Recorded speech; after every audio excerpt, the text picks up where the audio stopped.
Very soon you seemed to get used to me. I believe you felt the existence of sympathy between you and your grim and cross Master Jane, for it was astonishing to see how quickly a certain pleasant ease tranquilized your manner.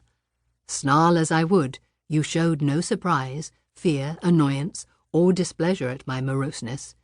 You watched me, and now and then smiled at me with a simple yet sagacious grace I cannot describe. I was at once content and stimulated with what I saw. I liked what I had seen, and wished to see more. Yet for a long time I treated you distantly, and sought your company rarely. I was an intellectual epicure, and wished to prolong the gratification of making this novel and piquant acquaintance. Besides, I was for a while troubled with a haunting fear that if I handled the flower freely its bloom would fade, the sweet charm of freshness would leave it.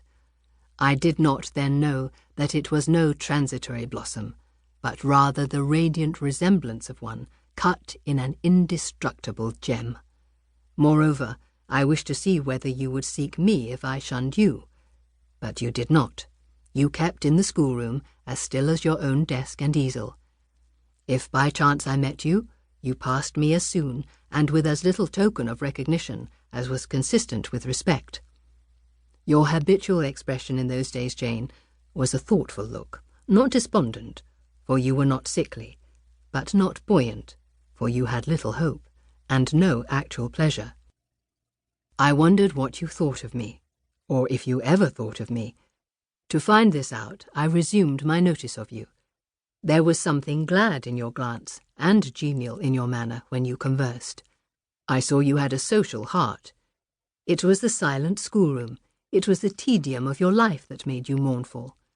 I permitted myself the delight of being kind to you. Kindness stirred emotion soon. Your face became soft in expression, your tones gentle. I liked my name pronounced by your lips in a grateful, happy accent. I used to enjoy a chance meeting with you, Jane, at this time. There was a curious hesitation in your manner. You glanced at me with a slight trouble, a hovering doubt. You did not know what my caprice might be, whether I was going to play the master and be stern, or the friend and be benignant.